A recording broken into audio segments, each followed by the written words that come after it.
Okay, Assalamualaikum warahmatullahi wabarakatuh dan salam sejahtera. So today is our third video conference, the last one before our intensive course.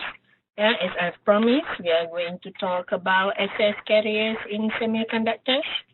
I can see that Afaf is here. Can you please respond, Afaf? Make sure that you are still there.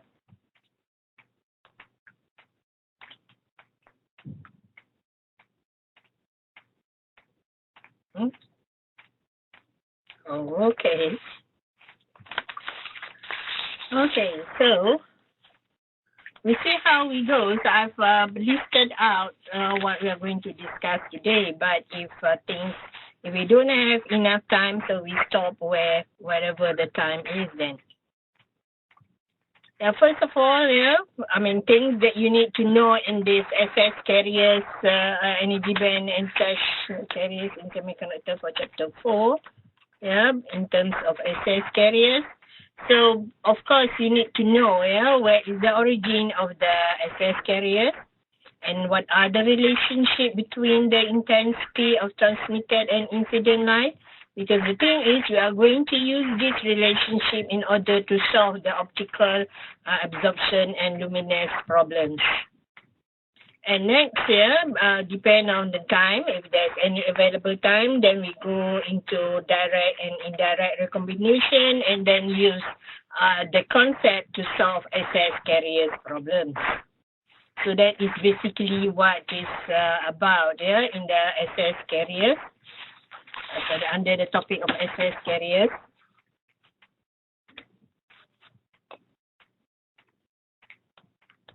Okay, so let's start off with the explanation of the origin of SS carriers in semiconductors. Basically, all our devices actually works on the SS carriers. It's not based on the carriers that's already existing in the semiconductor, but it's the SS, the special electron hole pairs that's being created out of what's available there, but it's not that all carriers in the semiconductor will perform the conductions. So it's just that some special carriers in there that is being excited so that we can get electron hole pairs, then only that electron or holes that will be available for conduction.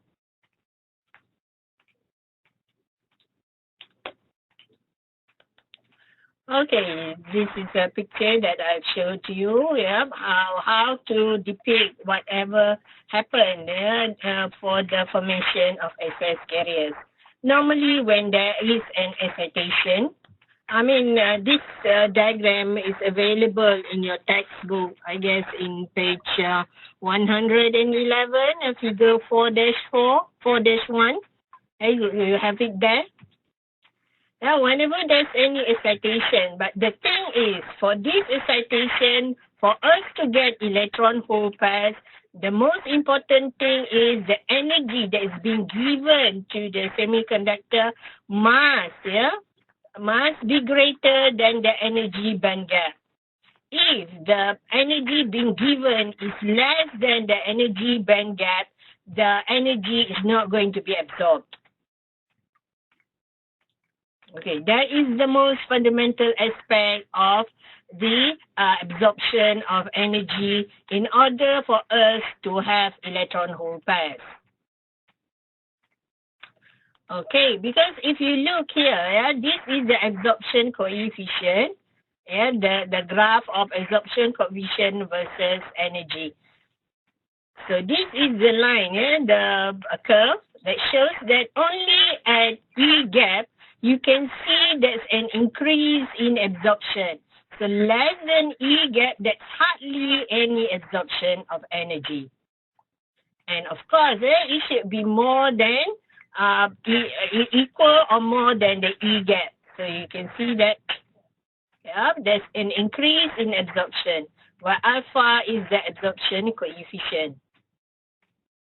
So that's why, whenever there's an excitation, but the excitation is less than the E gap, then the material will not absorb the energy because the absorption coefficient will be almost zero. So that's why no absorption occurs for energy less than E gap. Right? So, I mean, what are the methods for us to excite or to get our excess electron hole pairs? Basically, there are 4 methods that we can use. Whether it's we shine light upon it, or by high energy particle bombardment.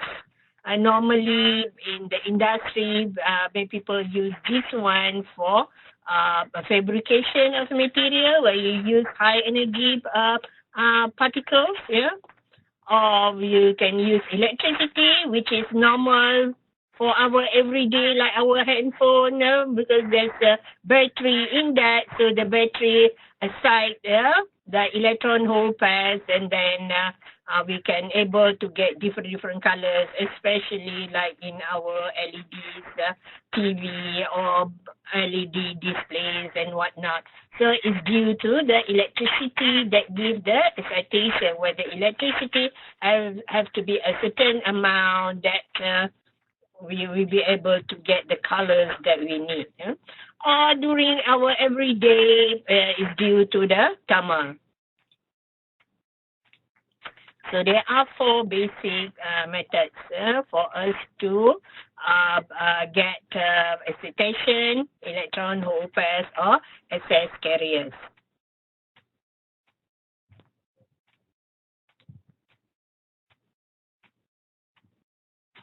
Okay, let's see.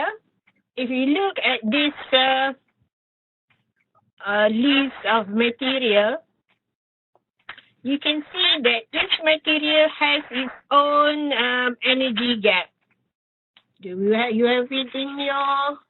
Yeah, it's figure 4-4 in your textbook. You can see that. Yep. For different material, indeed, it has its own E gap. Let's say cadmium selenide, the E gap is around about between red and infrared. So that's the color of it that you will be able to give whenever the electrons fall down back to the valence band, and we can get that recombination, which gives us the red color. If you look at gallium phosphide, so it's yellowish green is the color that is going to come out during the recombination of the electron hole pairs. So you see that, it depends on the E gap. What color is going to come out from your material, like your LEDs, like your blue LEDs. So it's because of the material of the E gap of the material gives out blue color. So whenever you do the fabrication, you are making in such a way that the E gap, the energy gap, the value, correspond to the energy of the blue light. So that's how.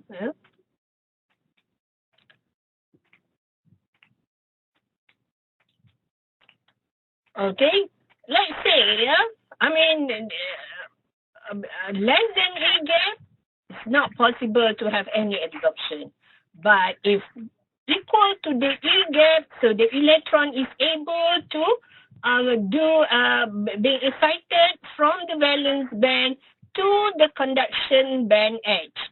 But if the energy that is being absorbed is much more than the E gap, let's say it's sometime somewhere around this region, then there is extra energy. So, I mean, there is extra energy more than the E gap. So what's going to happen is those free electrons will undergo lattice scattering, so that it reaches back to the edge of the conduction band, where from there it will fall down into or recombine yeah, back to the host. Normally, this whole process will take around 10 to the power of negative 8 seconds, which is less than 1 microsecond. The process is very quick. Yeah? Okay. So out of this recombination, you are going to get the color that correspond to the E gap. Let's say it's the visible light. So we're going to get all those light. Let's say this our material is gallium phosphide. So what we are cadmium D-selenide. So we are going to get a green color then. Let's come out from this recombination effect. So during recombination for a direct recombination, so you get the energy that's going to be given out equal to the E gap. So it's just very easy to remember, isn't it? Absorption should be more or equal to the E gap, then only we get our electron hole path. So if more than the E gap, then the free electron will undergo lattice scattering. Then it will undergo recombination, where the whole process takes about 10 to power of negative 8 seconds. And whatever that extra energy from the conduction band to the valence band, which is essentially the E gap, so that's the energy that's going to be given out. So is it okay, Afaf?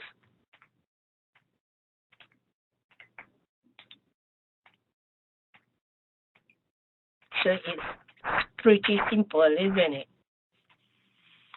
Okay, now, so it's something about absorption, recombination, and jadi tu is visible lah. Depends, Afaf, if the E gap lies in the visible region of the visible region, light visible region, then we are able to see it as visible light. But just in case like germanium, where the E gap lies in the infrared. So the energy that's being given out is going to be infrared, so which we are not able to see, isn't it? So if visible light only for cadmium D-selenide, which is red, until about silicon carbide, which is violet. So this is the region of visible light.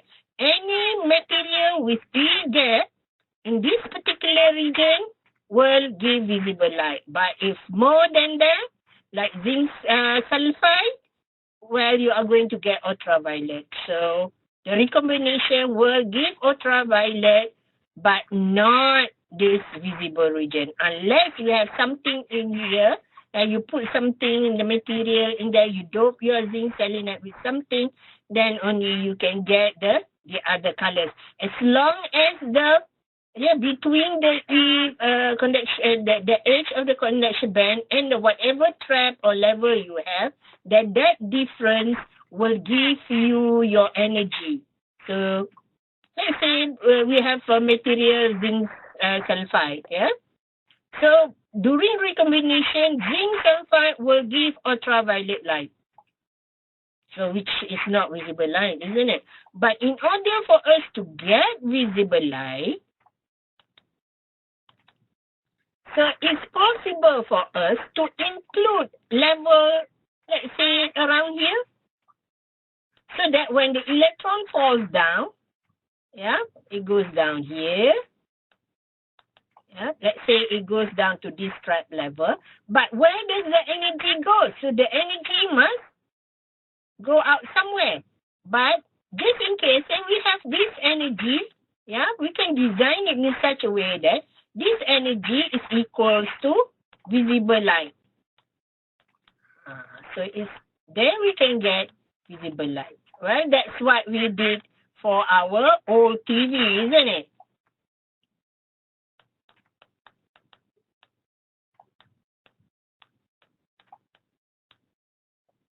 Okay.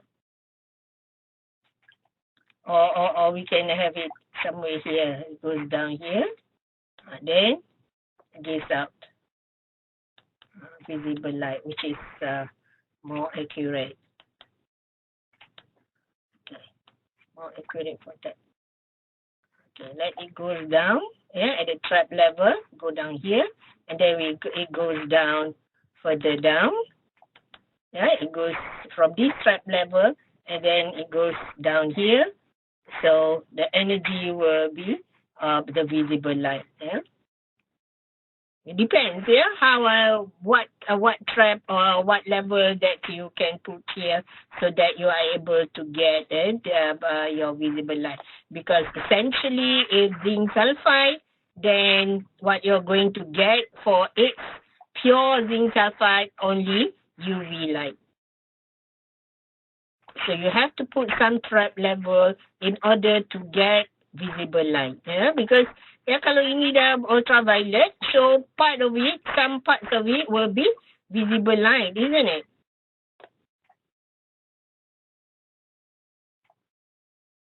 During this, is there any loss of energy so that the wavelength will decrease? The loss of energy is only at this particular part. There will be some loss of energy also here, but mungkin this one is not. It might be in the infrared region when it goes from here to here. Yeah, it will lose some energy, but the energy is not sufficient to give the visible light. Because visible or not, dia bergantung, depends on the energy that it has.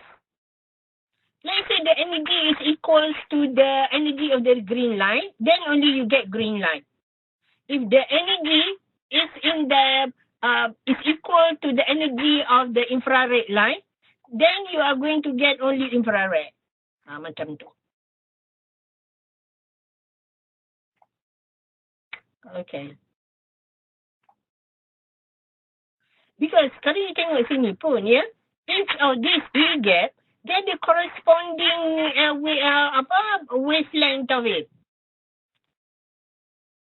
Because corresponding wavelength will correspond to whatever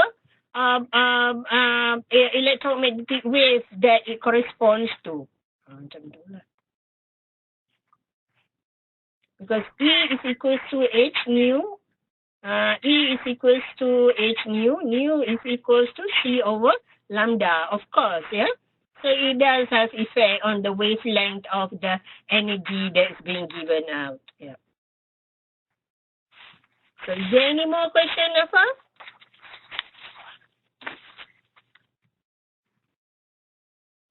Okay, so let's we go to our everyday life problem so that at least you can really see how it's being used in our present day, our everyday. Okay, let me see. Why am I?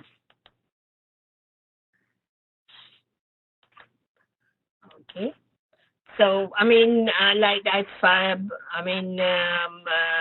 told you just now, if you are given two material to use as phosphor for TV screen, which one will you select, zinc sulfide or cadmium selenide? Okay, explain your answer.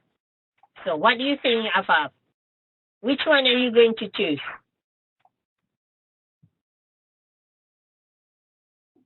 I mean, this is our old TV, isn't it? Now we don't use phosphor anymore. We are using LED. But, I mean, those were the days, yeah? So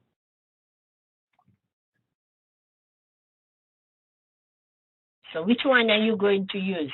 Zinc sulfide or cadmium selenide? Okay. Zinc sulfide. Why?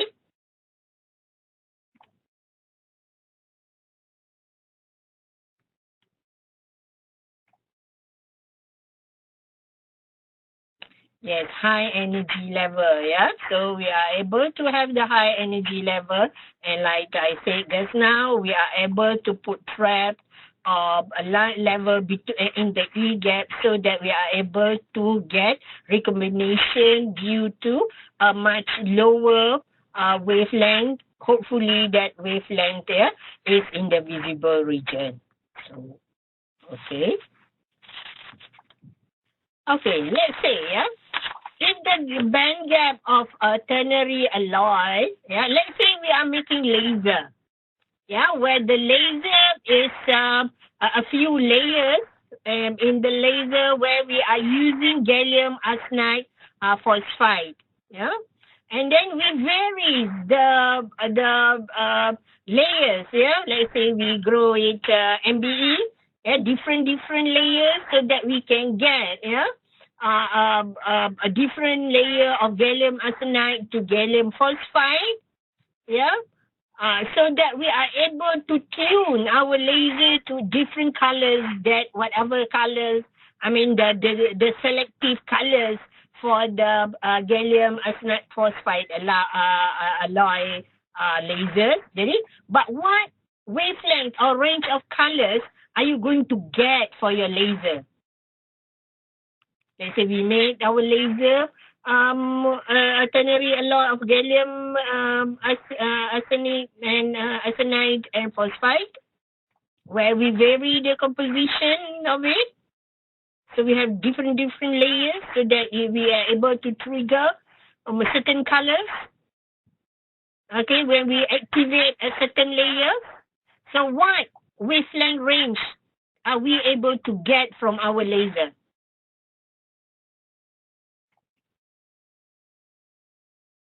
So you can use this diagram as a guide, So what is it then, Afaf?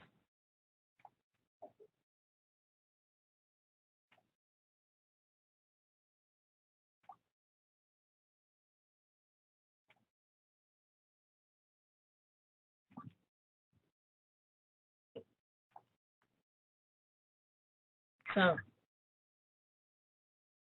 how is it, Afaf? So what range of colors?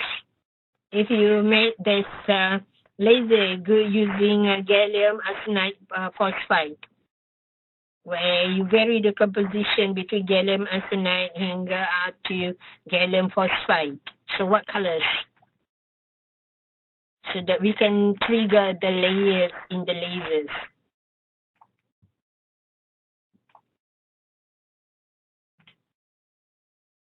Yes. Okay. So it corresponds to what color? To what kind of wavelength?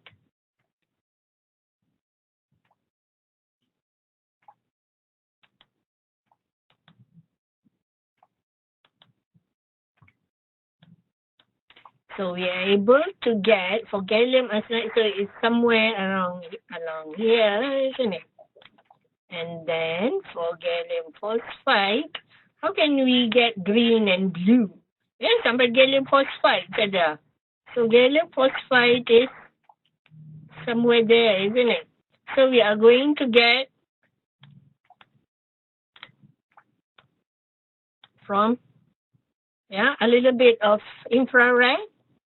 Yes, red and yellow. So we get IR, red and yellow. So that's the wavelength range that we are going to get. Of course, you did say something like based on the micron. So it's, of course.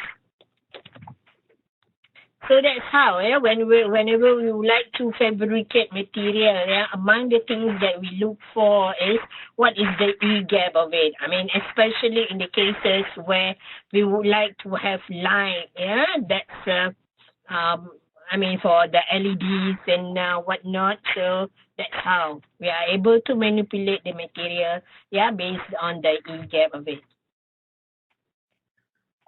Basically, as long as you know what it's all about, how are you going to use the knowledge?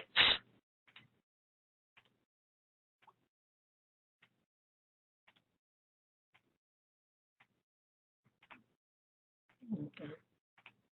The most important thing is in life, it's not to memorize anything, but to really know how to use it in life. Knowledge, if you just know about it but don't know how to use it in life, is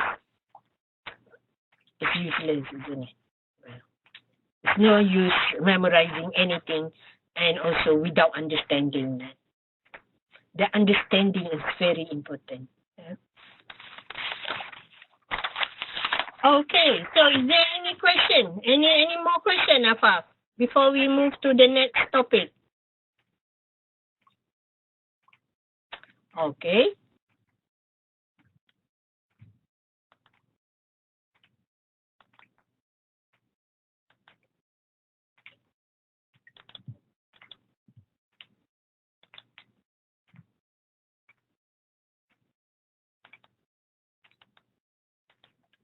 Okay, let's go to the next topic.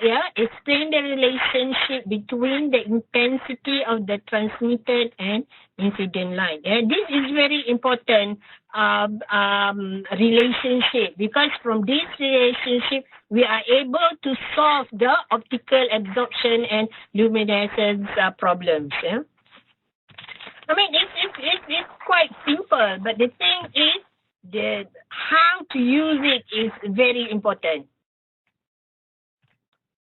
Okay.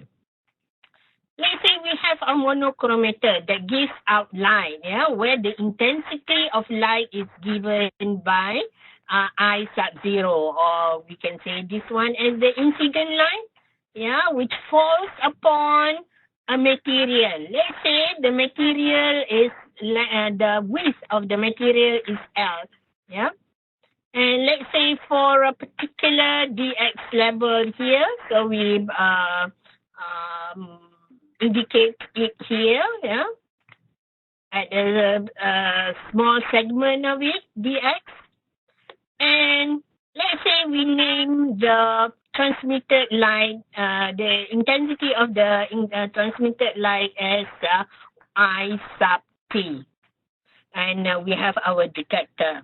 So what is the relationship between this transmitted, the intensity of the transmitted light with the intensity of the incident light?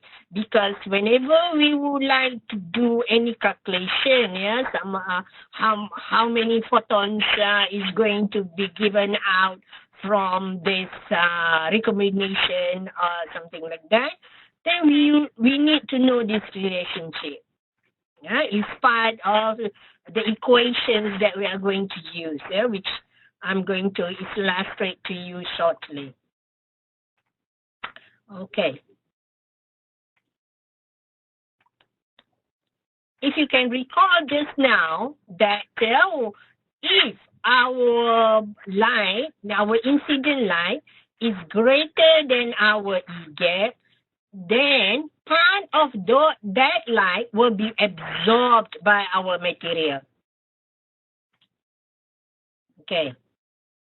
Let's say the light is more than the E gap of this material. So part of it is going to be absorbed by our material. So the intensity of our transmitted light will be less than the intensity of the incident light. Part of it, since part of it has been absorbed. But how much has been absorbed? Okay. I will show you afterwards how are we going to get it. But first, we would like to see what's the relationship between transmitted and the incident, so that at least we can estimate how much is going to be absorbed. Okay. So there must be a degradation of intensity. So the intensity will be less, isn't it? So we can write it as because since the intensity is going to be less, so we have to put a negative sign here. So there is going to be a change in the intensity with x. Our dx here. So when it goes across, so the intensity will be decreasing. So the decrease in the intensity is proportional to the intensity of the light.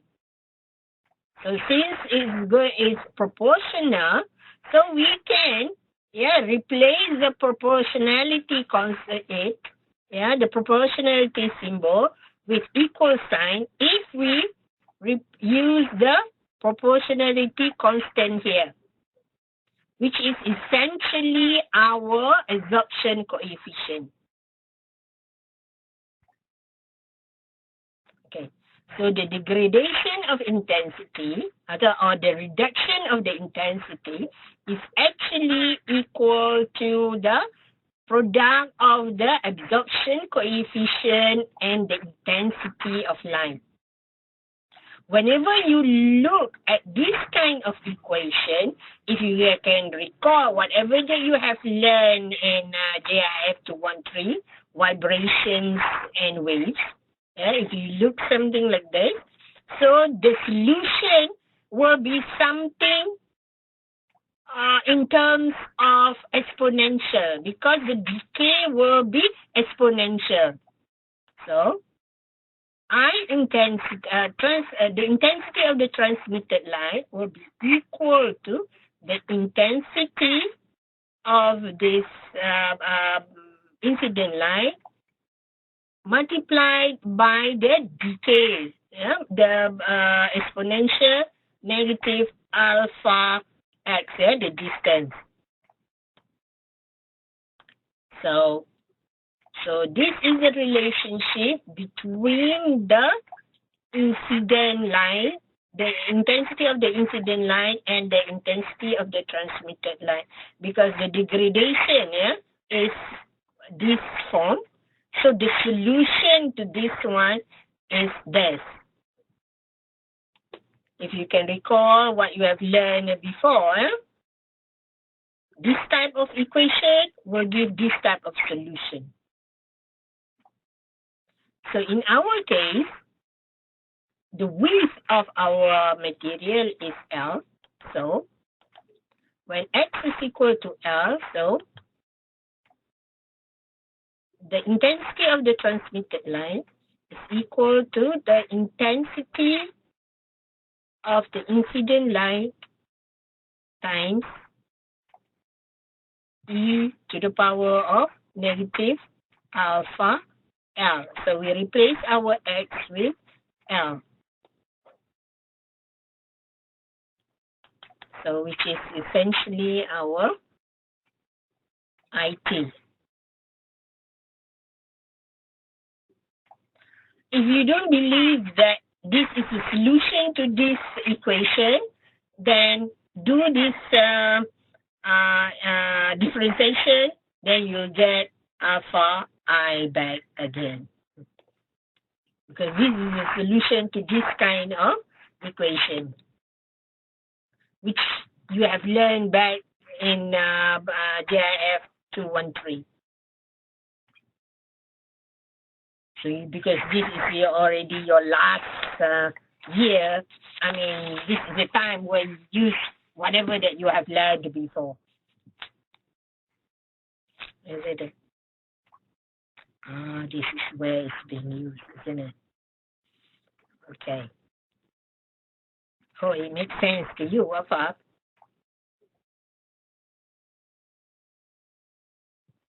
Do you have any question now, Wafab? Before we try to solve the problem?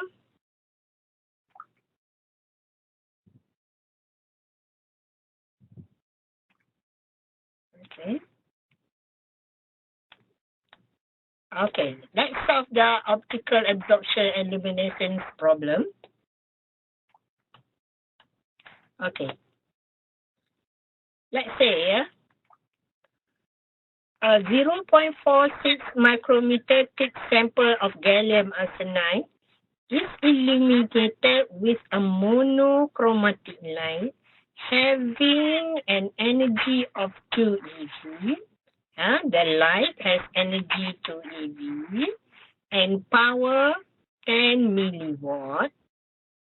The absorption coefficient of gallium arsenide at this wavelength of light is 5 times 10 to the power of 4 cm per cm. Yeah. The question is, how much energy per second is absorbed by the sample? Like I said just now, yeah. Kita tahu what is the incident light, the energy of the incident light, the power. Then we would like to know how much is absorbed, isn't it? But we know the relationship between the transmitted light dengan the incident light, isn't it, just now? So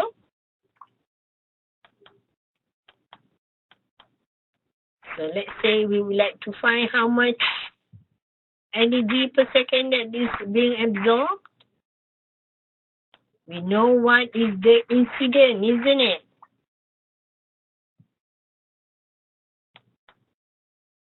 Okay, we know for the incident is the power is 10 milliwatts. But the thing is, what is the relationship between intensity and power? So, which we have learned before, intensity is actually power over area. Okay, that's right. 10 milliwatt the power. So, let's assume that, yeah, we keep our area constant because, yeah, intensity and power, intensity is power over area. I think we keep our area constant. So we can just ignore the area part, so we can just concentrate more on the power. So how now? So power absorbed is, of course, yeah, I intensity incident minus transmitted, where we assume there's no reflection, isn't it? Our assumption is no reflection because whenever light falls on an object, it can either be absorbed, it can either be transmitted, or it can either be reflected. So in this case, we assume there is no reflection. Yeah, only absorbed and transmitted. And we know the relationship between incident and transmitted. So I0, yes, Afa, it's 10 milliwatt. But what about intensity, the intensity of the transmitted light, where we need to find? How are you going to find it, Afaf? How are you going to get the intensity of the transmitted light?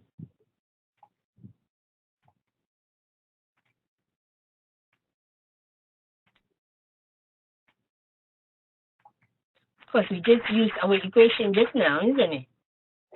I transmitted is equals to I incident E negative alpha L.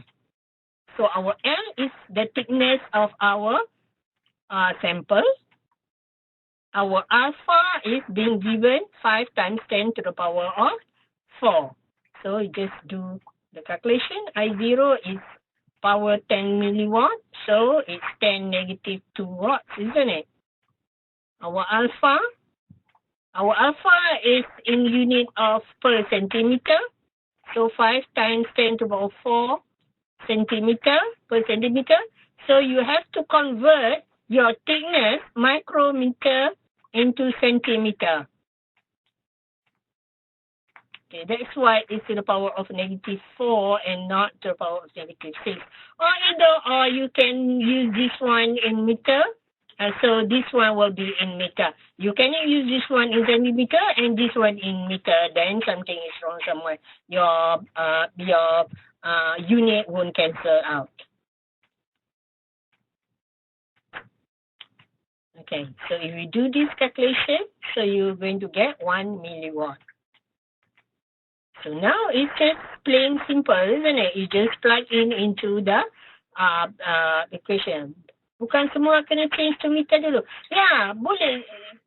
You can, Afaf. But in this case, because this is per cm, this is cm, so both of it will cancel. You can change it into meter also. You can. But I'm lazy to change it because this is per centimeter. Salah-salah yang salah-salah tukar unit, then you get it wrong. Kalau dalam case macam ini, it's best that you let the per centimeter and you change the other one, yeah, if it's in meter like this one, to centimeter, which is much easier, less tendency of you making mistake. Because centimeter and per centimeter, it will cancel out. So that's why in this case, it's not advisable to change to meter. Because you have a tendency of making mistake. Because this is per centimeter and not centimeter.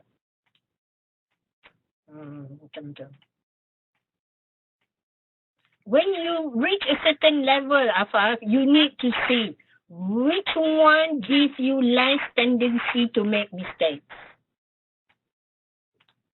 Of course, the first choice is to change things to meter, to use SI units. But since these two products are in centimeter, per centimeter and centimeter, both cancel out. So it doesn't matter. As long as both in centimeter, then you are safe. If this is in, it's about length, this is about speed, let's say this is about length, and this is about current. And then you are not going to have the same kind of unit, then you have to use meters. But since this one is length, this one is length, then if you change it to meter also, at the end of the day, it will cancel out. Then macam itu, when you reach a certain stage of life, you kena tengok, yeah. Even though the priority is to change to meter, but if the tendency to change to meter will make more mistake, then kalau cases macam ini, it's best that you just use the one that will reduce mistakes. Because both of it is about length. Okay.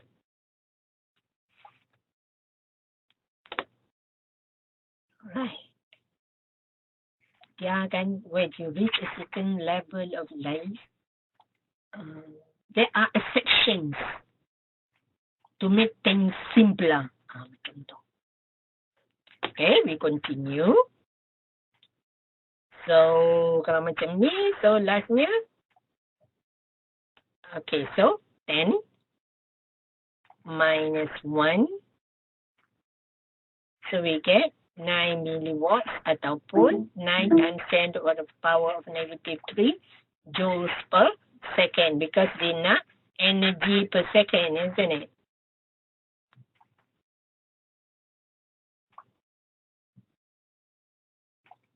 So senang saja kan? Because we know that part of the intensity that's missing in the transmitted light will be the one that's going to has been absorbed, isn't it? Because our assumption is there's no reflection. No reflection, so kat mana hilang dia? So it must be absorbed. Dia physics ni, if you draw, you visualize the situation, then it makes you easier to know how to solve it. Rather than, macam mana nak start, if you make drawings, then things will get simpler.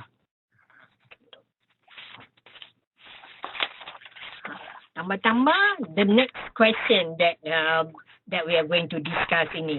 I mean, it's great that you have a picture, then it's easier for you to visualize how things are. Okay. Yang ni. Same question macam tadi juga, tapi kita continue ya. Kita nak tahu how many photon per second will be given off from the recombination events. Dalam kita punya gallium arsenide just now. Kita tahu it's being given power 10 milliwatts. And then kita tahu berapa tadi dah dia being absorbed? 9 tadi dia being absorbed 9 milliwatts. Dah kena absorb. Okay. So kita nak tengok ya. How much from that being absorbed, kita boleh dapat foton yang keluar per second ni? How much? Berapa banyak? So, ini dia kan? Ini part of it being absorbed. And then kita tahu, benda tu if it's more than the E gap, akan berlaku scattering. Well, dalam scattering ni is actually the heat, isn't it? Loss as heat. Then only yang banyak ini saja, as I've told you just now, the amount of E gap is the one. Jadi photon yang akan keluar from this gallium arsenide is essentially equal to the photon with energy equal to the E gap, which is 1.43 eV. Macam mana nak solve here? So, number of photon per second is equal to energy per second available for recombination. Berapa banyak yang available? Bahagi dengan E gap, isn't it? Because each photon will have the energy equal to the E gap. So, available energy bahagi dengan E gap. But the thing is, even though the energy has been absorbed a certain amount, but not all of that energy will be able to be used as recombination for this ni, untuk turun ini, because some of it is lost as heat somewhere here. So, any available energy for recombination is equals to energy that's being absorbed tolak energy that's lost during the scattering. Okay. This one is absorbed. Part of it is lost in the scattering. Then, yang mana terlebih available, that's for the photon, where each of it is 1.43 eV. Okay, divided by the gap lah, because to. So, we absorb, we know, which is 9 milliwatt just now. But what about heat? Energy loss as heat. Yang ini, we need to find. But how to find it? Okay, pelan-pelan ya. So, E heat is the fraction of the incident photon energy converted to heat. Berapa fraction of incident photon energy, incident, converted to heat times and absorb energy per second. I mean, perhaps at this juncture it doesn't make sense to you, but kau tengok ni. Jadi, available energy is 2 eV. Tapi, even though dia dah absorb 2 eV, energy yang akan keluar during the recombination is 1.43, isn't it? So, 2 minus 1.43. So, that's the energy that's going to be lost as heat. bahagi 2 because kita nak tengok fractional dia berapa banyak. Because kita tahu bahawa energy yang being absorbed is banyak ini kan. 9 milliwatts. But how much is of the 9 milliwatts is going to become the loss as heat? Because kita tahu the fraction dia. It's this one.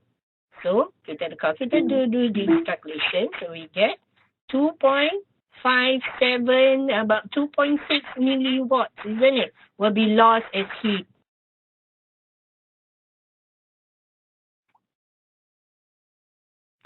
So the crux of the matter is yang ini 2 available energy minus yang akan hilang yang akan keluar dalam the recombination process from EC to ED ni bahagikan dengan the incident energy. Ini. Lepas tu kita kalikan lah yang dengan how much that being absorbed. So we get our 9 milliwatts minus hilang as heat divide by what we get 1.43 because this is EV. We have to change it to joules. So then we get the number of photons per second, which is quite substantial, isn't it? Because it's to the power of 16. Kenapa divide by 2? Because kita nak fraction dia. Fraction of the incident photon.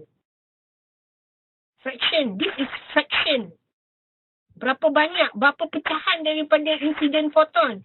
Jadi incident photon is 2.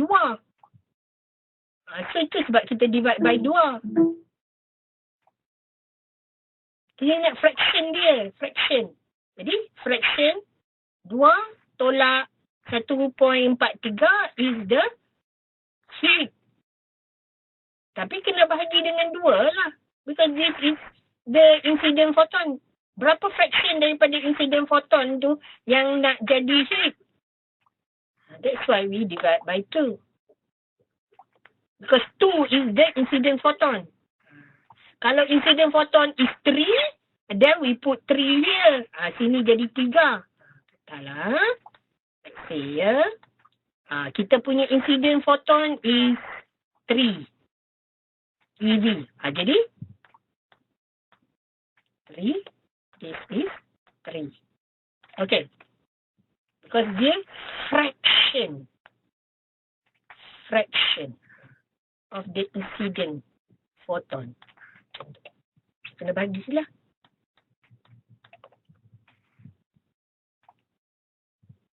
Yes. How it is, Afam. It's good that you are here. You can ask questions, isn't it? Apa yang tak faham. Okay. Alright. So I think our time is up. So hopefully, now you know how the excess carriers is being formed. Ada 4 jenis macam mana: excitation, light, high energy beam, lagi apa? Light, high energy beam, electric, and then lagi satu apa tadi ni? So how is being formed? Heat. So, and then what is the relationship between incident dengan transmitted? And then daripada situ we are able to know how much is being absorbed. And then daripada how much is being absorbed, how much is going to be emitted as photon from the recombination event, how much is going to be lost as heat. Macam itulah. So that is basically what our video conference is today. Okay. So Afaf, do you have any more questions? We have 4 more minutes to go. Because our class is the first week of intensive course will be done, isn't it? We have only 4 classes, and then you have your ujian berterusan, isn't it? Continuous exam. So I hope everyone that starts opening up your textbook to read, Okay, any question, Afaf? If not, we call it a day. Okay. Okay, all right. Then see you during intensive courses. Please come to class.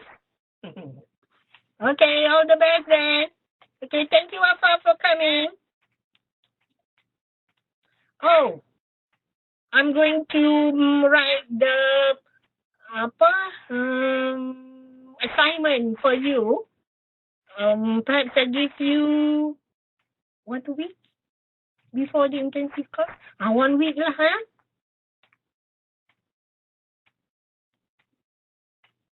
Yes, Afaf. Yeah. Sikit lagi saya buat the question and then I will upload it. Yeah. Okay, thank you, Afaf.